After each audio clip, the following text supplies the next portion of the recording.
Very much, everyone.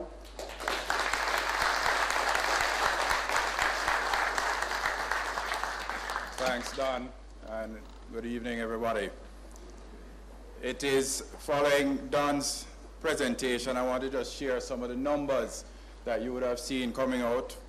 Following a very strong performance, as Don mentioned, in 2011, we have had mixed results for the first 9 months of 2012. Despite a very challenging economic environment which we are all facing, we have continued to grow the top line of the business, but we saw some reduction in profits. However, before I get into the numbers, let me say, and Don mentioned the trading irregularities back in 2009. As a management team, over the last few years, we took a very deliberate decision to focus internally on our controls and our risk. And we really ensured that we had a strong and robust risk and control environment. We are convinced now that we have done that successfully, and therefore we have made another very deliberate decision that we're going to be focusing on innovation and growth. And that's what you saw reflected in a lot of Don's presentation, the growth that is going to be coming. So what we now have is, both from a risk and control standpoint and from a financial standpoint, we're in a very strong position to support that sustained growth.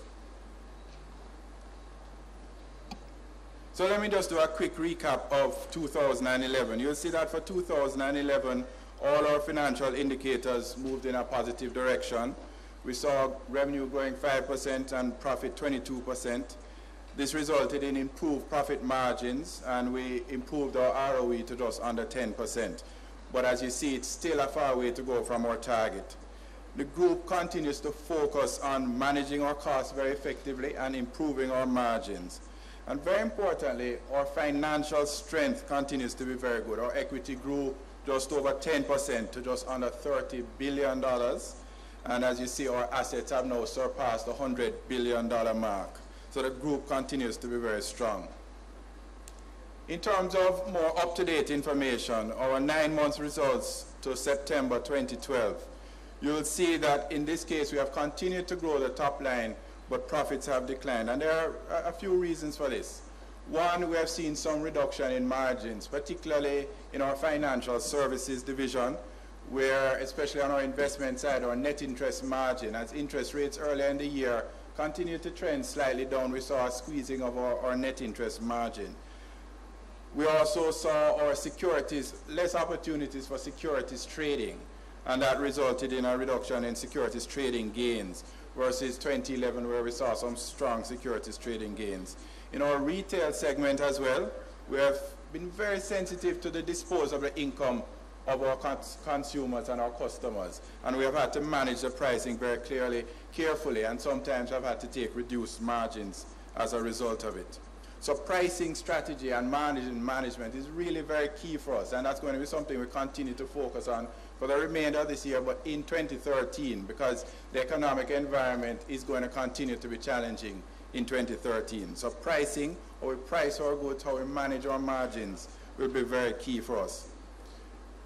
We had a very exciting year in 2012. We had the 90th anniversary of GraceKennedy. We were born in 1922 on Valentine's Day, and we celebrated 90 years this year. We invested quite a lot in that. In Jamaica's 50th anniversary, the Olympics, lots of activities were happening, and we invested behind that. Although that represents itself as an expense in terms of our marketing and PR, we really see it as an investment, and we expect that it's going to pay dividends for us. And we have started seeing the benefit of it. Don mentioned the new brand building campaign that we launched, The House We've Built for You. And we measured that. The important thing is with these exercises, we actually measure our performance. And we have seen that there has been improvement in the brand recognition, because after the brand campaign, we also measured again. And we have seen that improvement in the recognition and the connection that persons are making between our subsidiary brands and our primary GraceKennedy brand. And persons are saying that will influence where they shop and where they do business. So those are two reasons. That's another thing that impacted us in 2012 for the first 9 months is the impact of a significant non-cash expense, which is really related to how we book our post-employment obligations, our pension benefits, an IFRS adjustment that needs to be made in the accounting treatment for our IS-19. And it really relates to the interest rates coming down. So once we reduce our discount rates, it impacts the actuarial assumptions for the future. Again, that was a non-cash expense, but it shows up in the numbers for the 9 months.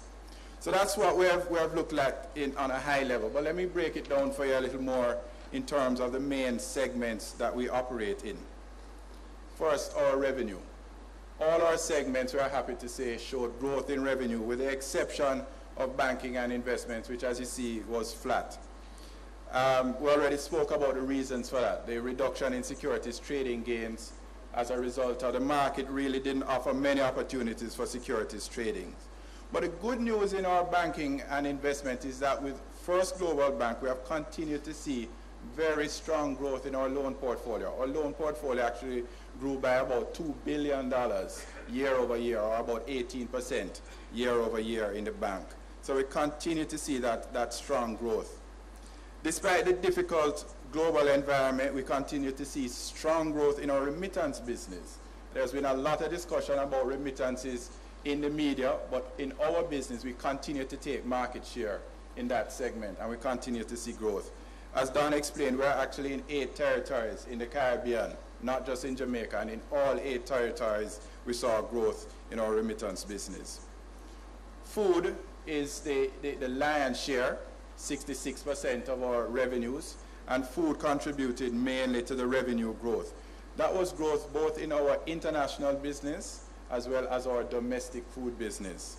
And our international food business as well as our remittance business really are the drivers behind that idea of us going global and earning 50% of our profits outside of Jamaica and getting more and more of our revenues outside of Jamaica. So we continue to earn in hard currency. Let's look at the profits. One back, yeah. So food and money services, they continue to grow. We saw double-digit growth in profits for both our food business and our money services business. On the other hand, though, our retail, banking and investments, and insurance segments saw reductions. In the investments arm in particular of the bank, that is where we saw the reductions in our net interest margin or securities trading gains. GIC, on the other hand, for our insurance, we have seen some increases in claims. Now, you'll recall back in 2011, after the JDX of 2010, the insurance industry really had to take stock, because a lot of insurance companies really made their money from interest income. And with interest rates coming down as significantly as they did, GIC was very proactive in really reassessing our portfolio and significantly improving our underwriting performance. And we saw that improvement in 2011. The growth in claims this year has somewhat slowed that improvement, but it's still significantly up over pre-JDX years. So our underwriting performance, our core insurance performance continues to be good. Having made these profits, what financial position has it put the group in? We continue to be in a very strong financial position. Don spoke a lot about the uncertainty, the IMF transaction, and a number of things, both in the local environment as well as the global environment, that makes the future uncertain. We have therefore seen it important to have strength of cash, and the group remains in a strong position. We manage working capital very effectively and very carefully, especially given the environment. And we have also reduced our leverage. So the group's debt to equity is now at about 36%. That has prepared us really to withstand whatever shocks, whether they come in the local market, whether they come in the international market. The group is strong and prepared to withstand any shocks. But just as importantly, it gives us the ability to fund any of those growth initiatives that Don spoke about earlier. So we have significant debt capacity. We can raise additional debt, taking advantage of the low interest rate environment we now have, and we can fund the growth, whether it is to Africa, as Don pointed out, or to continue to grow in our UK business, to support our North American business, or to open up the remittance business anywhere in the world that Western Union and ourselves agree. We have the financial strength to do that. We continue to invest heavily in our company, in our business. You will see a big spike in 2009. This reflects that investment in the distribution center that Don spoke about. between 2009 and 2010 when we invested $32 million US in the distribution center. We have continued this investment into 2012, and we have invested heavily in technology. Don mentioned the new banking platform, FlexCube Oracle, which really is going to have two benefits, both on the operational efficiency side. FlexCube will allow us now to reduce the number of systems that we're currently operating with and have one system, and also allow us to have straight-through processing, which will give better transaction and turnaround times for our customers. And very importantly, it will also allow us to improve our new product development time. As the term FlexCube implies, it's a very flexible system which allows us to adjust the system to our clients' needs and create new products and services that meet those needs. So the technology investment is going to pay off well for GraceKennedy. We have also invested in new products. Earlier on in this year, we installed a new production line for chilling drink. And if you haven't tried it, you need to try it. It's an excellent product. And we are now producing that in our own factory at Canning. So we continue to find new products to grow our revenue base. We also are finding new channels. We have seen where we opened a new First Global Bank branch. So we're finding other ways and making access to our business easier for our customers.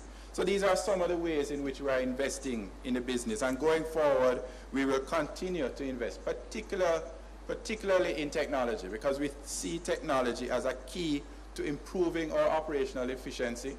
We see it as key to reaching our customers wherever they are via technology. We are going to be global, so wherever you are, it's a virtual world, we will reach you. And importantly, a way to further enhance our competitive advantage by having information at our fingertips, information to make quick decisions so we can be nimble and make informed business decisions. So we're going to be investing heavily in technology going forward. And then for those of you who are our shareholders, I hope many of you are in this room, we were very happy and very pleased that we could improve our dividend payout to our shareholders. We continue to invest in our business, but we're also very committed to improving our return to our shareholders. So in 2012, we have actually increased our dividend per share by 33.33%, as you will see, year over year. And that final dividend payment will be made in December. So finally, we remain committed to our shareholders, we remain committed to growing shareholder value and to reaching that 2020 target of 20% ROE and a global consumer group. Thank you all very much.